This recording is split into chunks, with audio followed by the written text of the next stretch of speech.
veterného jesenného dňa sa vybrala mama na prechádzku so svojím maličkým synčekom v kočiariku. Prechádzali sa po parku a tam sa mama stretla so známou. Mami si sadli na lavičku a začali sa rozprávať. O synčekovi, o škole, do ktorej bude chodiť, keď vyrastie, i mnohých iných veciach. Medzi tým silný veterný prúd začal pchať kočiarik. Mama si to vôbec nevšimla a kočiarik sa oddiaľoval čoraz ďalej. Nakoniec kočiar udrel do kameňa a prevrátil sa. V tmavej aleji mestského parku ležal na zemi maličký chlapček. Bola mu zima, bol hladný a nebola pri ňom mamička. Navyše začalo pršať. Niet sa čo diviť, že dieťatko úpenlivo plakalo.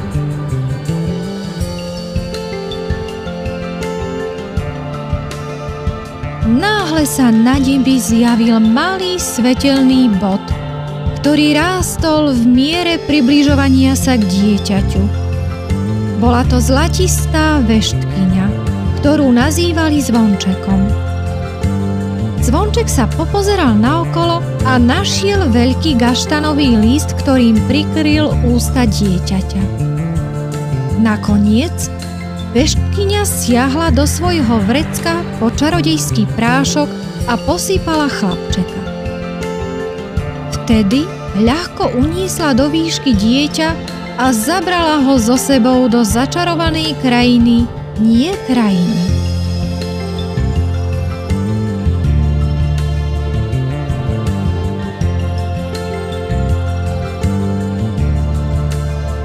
Zvonček pomenoval chlapca Peter Pán. Býval v zázračnej čarodejskej krajine, na ostrove Krajine, nie krajine. Bývali na ňom iní stratení chlapci, ktorých zachránil Zvonček. Pretože Peter Pán bol najodvážnejší a najšikovnejší a ako jediný vedel lietať, stál na ich čele. Na ostrove bolo veľa atrakcií, ktorými sa chlapci zaoberali. Bola tam krajina snehu, v ktorej sa pretekali na sánkach, obhadzovali sa snehovými guľami, a hlavným cieľom guľovačky bol snehuliak s tvárou zlého piráta. Chlapci sa veľmi radi korčuľovali po zamrznutých jazírkach. Starší chlapci si organizovali skokanské turnaje a najmladší stavali ľadové mestá. Vedľa sa nachádzala letná krajina, v ktorej chlapci strieľali z luku, zbíjali zrelé kokosy zo stromov, driápali sa na banánové stromy, skákali z mostíka do Belasého zálivu. Mali tam dráhu s prekážkami, na konci ktorej na víťaza čakala najväčšia, najsladšia krémovo-čokoládová torta. Chlapci zbožňovali hry na svojom kolotoči. Bolo tam všetko. Veľký čertov mlyn, kolotoč so zvieratkami, krajina krivých zrkadiel, tunel smiechu. Samozrejme, nechýbala tam strelnica, na ktorej si mohli vystrieľať všetko, po čom túžili. Stratení chlapci sa priatelili s indiánmi, ktorí bývali neďaleko. Spolu poľovali na zvieratá v čarodejskej krajine. Na veľkých levov a tigrov, medveďov, bobrov, zajacov a dokonca aj na myši a motýľov. Na brehoch ostrova v blízkosti obydlia chlapcov bývali sirény, s ktorými sa chlapci veľmi radi hrali na vode a lovili spolu ryby.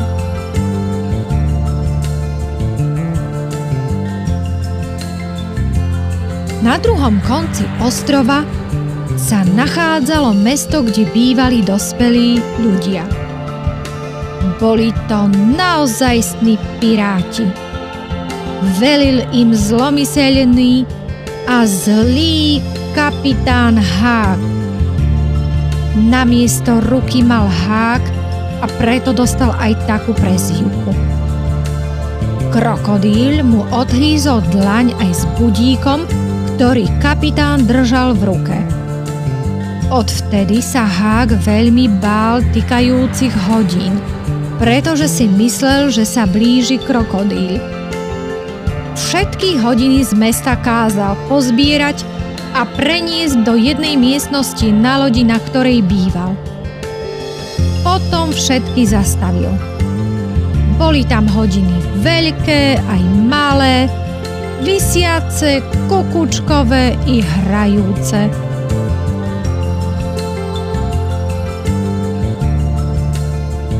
Keď sa zlostil a stávalo sa mu to často, sedával tam a načúval ticho. Ak ho niečo rozlostilo, bral do ruky veľké kladivo a mliaždil hodiny. Hneď sa mu potom uľavilo. Jedného dňa našiel Peťko kajutu s hodinami a zo šibalstva všetky ponakrúcal. Odrazu sa na lodi rozľahlo tykanie a zvonenie. Hák sa zľakol, že 3 dni nevychádzal zo svojej kajuty. Tak ho rozbolel žalúdok. Odvtedy nenávidel Petra Pána. Rozhodol sa, že ho zabije.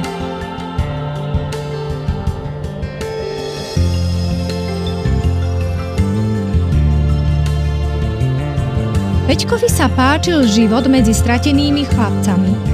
Po ukončení 12 rokov sa rozhodol, že už viac mať nebude a nechce byť nikdy dospelý. Pretože býval v čarodejskej krajine, želanie sa splnilo a on viacej nerástol.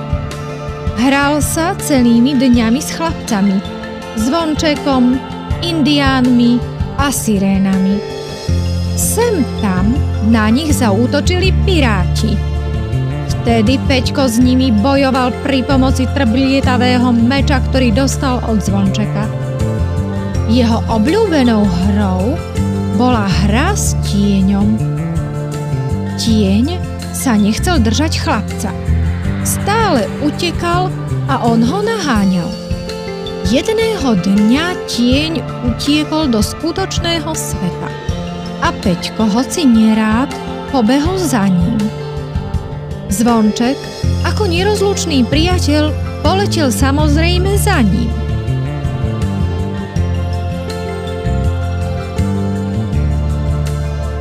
Peťko naháňal svoj tieň medzi stromami, lampami a domami. Zdalo sa mu, že už ho chytí, pretože tieň vletel do jedného domu. Chlapec vletel za ním, ale tieň sa len zasmial a vyletel z domu von. Unavený Peťko si sadol uprostred tmavej izby a rozplakal sa. Náhle sa zasvietilo svetlo a chlapec si uvedomil, že sa nachádza v detskej spálni. V jednej postielke spal malý 5-ročný chlapec a na druhej sedelo rozospaté dievčatko. Prečo plačeš? Opýtala sa so záujmom čudne oblečeného chlapca. Nemôžem chytiť svoj tieň, stále mi uteká, sťažoval sa Peťko. Nepláč, ak chceš, dám ti pusu, povedalo dievčatko.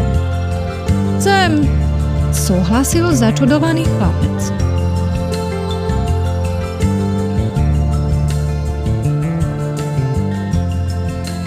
Dievčatko siahlo do zásuvky stolíka vedľa postielky a vybrala náprstok, ktorý dôstojne podala Peťkovi.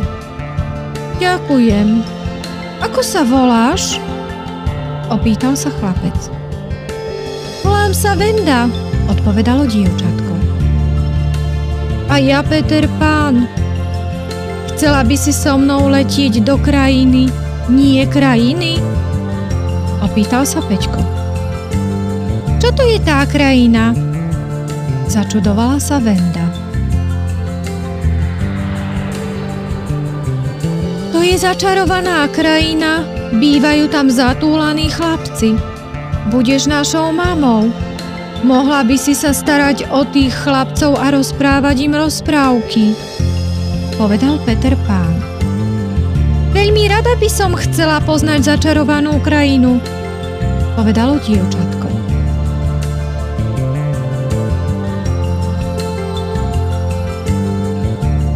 Zvonček, ktorý sa celý čas vznášal nad deťmi, na Peťkov znak obsypal Vendu začarovaným prachom a odleteli. Leteli medzi mrakmi a náhliacimi vtákmi, potom medzi hviezdami a víriacimi kométami. Nakoniec skrútili doľava za polárnou hviezdou a hneď sa pred nimi vynorila rozprávková krajina, nie krajina. Ďaleko, dole, ľudia z čarodejskej krajiny boli úplne zaujatí poľovaním. Krúžili v strede ostrova po svojich stopách. Na začiatku šli stratení chlapci. Boli oblečení v medvedích kožiach a preto vyzerali mohútne. Za nimi išli indiáni, v tichosti sa presúvajúc cez rákosie.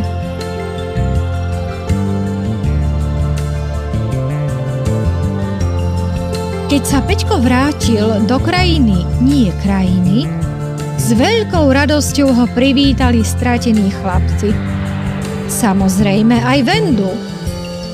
Musíme do večera pre Vendu postaviť dom, rozkázal Peťko. Chlapci sa zabrali do práce. Každú chvíľu bolo počuť krik, pretože sa stále niekto udrel kladivom do prsta a netrafil do klinca. A smiech bolo počuť, keď chlapcov šteklili po tvári halúsky.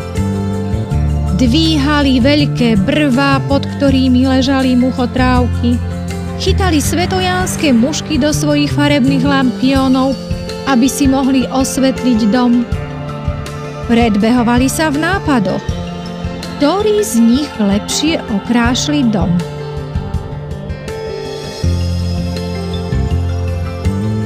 Onedlho dievčatko sedelo v najkrajšom, maličkom dome, aký si len vieš predstaviť. Hríby boli namiesto stoličiek. Velikánsky pniak slúžil ako stôl. Keď Venda potrebovala viacej miesta, chlapci jej odrúbali kúsok pňa, ktorý stále dorastal, keď sa blížil čas na čaj. Dievčatko vykonávalo úkony ako naozajstná mama.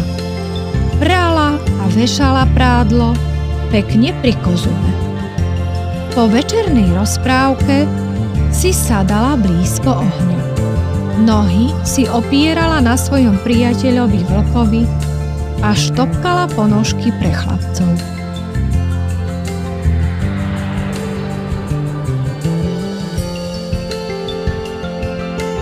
Venda sa veľmi spriatelila so Zvončekom. Veštkyňa mala svoju izbičku v domčeku dievčatka. Bolo to, hádam, najpríjemnejšie miesto v celom domčeku. Izbička bola oddelená kvitnúcim marhuľovým stromom, ktoré vyzeralo ako záves. Postielka bola zhotovená z orechovej škrupiny, postielená holubým perím, oslona z labutieho pierka a zrkadielko z šupiny chvosta sirény. Veštkyňa bola veľmi hrdá zo svojho bytu. Jedného dňa sa ju Venda opýtala: Prečo zachraňuješ stratených chlapcov a staráš sa o nich? Raz mi Peťko zachránil život, odpovedal Zvonček.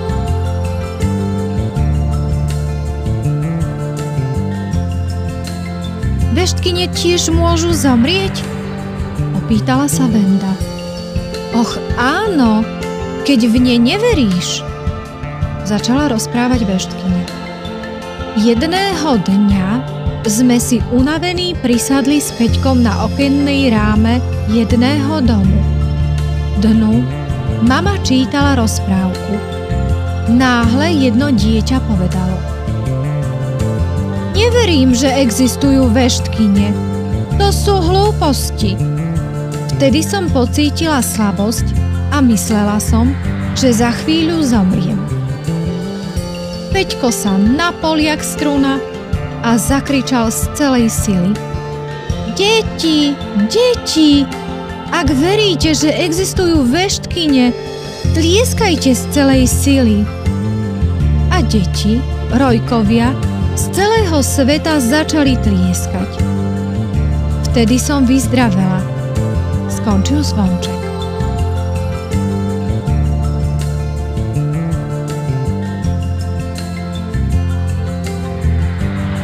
Chlapci ukazovali Vende všetky zázraky v krajine, nie krajine, svoje domčeky a hry. Krajinu snehu a krajinu leta. Kolotoč a zároveň plážu, kde boli sirény. Peter Pán s chlapcami upozorňovali Vendu, aby nechodila na okraj ostrova, pretože tam by mohol na ňu číhať kapitán Hák. Venda sa rada kúpala v lagúne sirén. Sirény boli veľmi príjemné, ale aj márnomyselné. Každá z nich sa chcela ukazovať z najlepšej strany. Keď na ostrove uvideli novú osobu, chceli sa pred ňou predviesť a urobili konkurs. Najprv začali spievať a potom skákali do vody. Vende sa to veľmi páčilo a každej s radosťou tlieskala.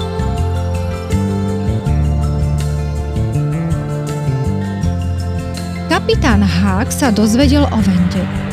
Dozvedel sa tiež, že Peťko ju má veľmi rád. Rozhodol sa, že ju unesie a takýmto spôsobom priláka Petra Pána do pasce. Jedného dňa, keď sa Venda hrala s loptou so sirénami, padol na lagúnu tieň. Zjavila sa náhle pirátska loď. Nikto si vôbec nevšimol krik Vendy a piráti uniesli Vendu na loď a odplávali. Keď Peťko priletel, po Vende nebolo ani chýru, ani slichu. Len na pláži na pni bol pripnutý lístok, na ktorom bolo napísané: Ak ju chceš stretnúť, príď na loď kapitána Háka presne o 12:00.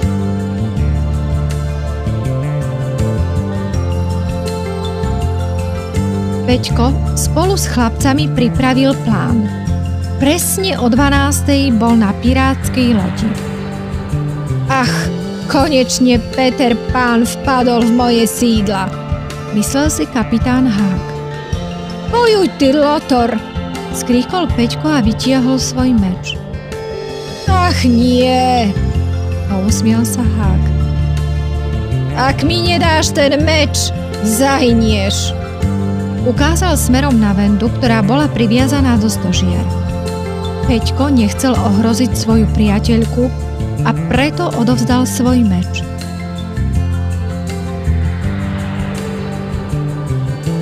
Ha, ha, zasmiel sa kapitán Hák.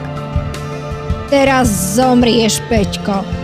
Náhle sa zo všetkých strán rozoznelo tykanie. To stratení chlapci, ktorí obklopili loď, začali napodobňovať tykanie hodín. Och, nie, to znovu ten krokodíl, zašepkal Hák, cúvajúca zo strachu.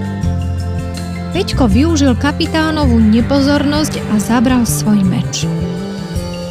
Priprav sa na smrť, skríkol chlapec.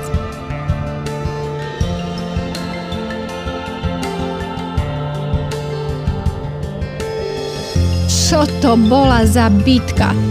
Kapitán bol od neho väčší a silnejší, ale Peťko bol šikovnejší a rýchlejší. Chlapec zosúval čoraz viac kapitána k okraji lode. Nakoniec sa hák potkol a vypadol priamo do krokodíľovej čeluste, ktorý sa tam priblížil. Medzi tým sa stratení chlapci vyšplhali na loď a zaútočili snehovými delami. Teraz namiesto snehu vyhadzovali gule z blata a tým zaútočili na pirátov.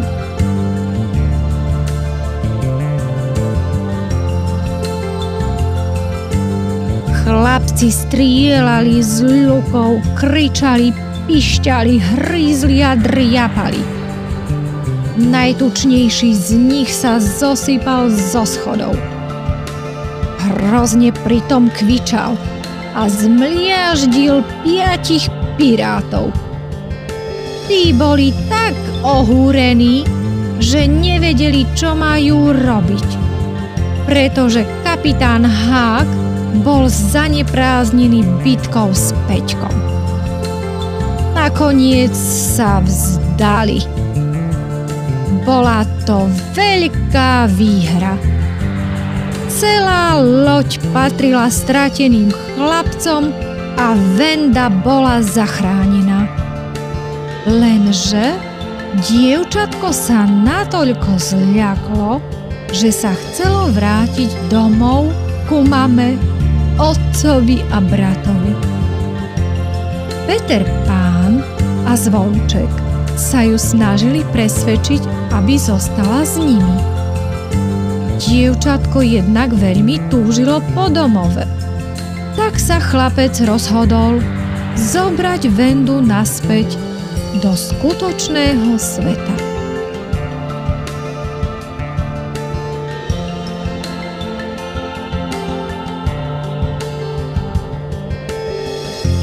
Peťko navštevoval svoju priateľku veľmi často. Niekedy priletel do jej izby a rozprával sa s ňou. A niekedy jednoducho pozoroval Vendu cez okno, ako sa hraje so svojím bratom. Rozpráva s mamou či učí s oteckom. Jedného večera, keď priletel, aby sa porozprávať s Vendou, všimol si u nej zmenu. Zľakol sa a cúval. Venda povedala: Áno, Peťko, vyrástla som. Som už pristará. Pozri, tam v postielke spí moja vnúčka. Volá sa Mojra. Peťko sa prizrel dievčatku, ktoré sa mu veľmi zapáčilo. Snáď ju poboskám. Naozaj, povedal zohýnajúc sa nad ňou. Och, nerob to! Zakričal Zvonček, ktorý bol stále pri Peťkovi. Vedel, že ak Peťko poboská dievčatko, už sa nikdy nevráti do krajiny, nie krajiny. Ale chlapcovi sa tak Mojra zapáčila, že sa rozhodol, že bude dospelý. Pomyslel si o krajine, nie krajine, Hákovi, Zvončekovi, ale chcel byť s Vendou a Mojrou. Chcel mať vlastnú rodinu. Nerozmýšľal dlhšie a poboskal dievčatko. A tak Peter Pán zostal v skutočnom svete. Tam sa stane dospelý a ožení sa s Mojrou. Bude mať vytúženú rodinu. A v krajine, nie krajine, stratení chlapci sa celý čas hrajú a vystrájajú pod opaterou Zvončeka, ktorému celý čas je smutno za Peťkom.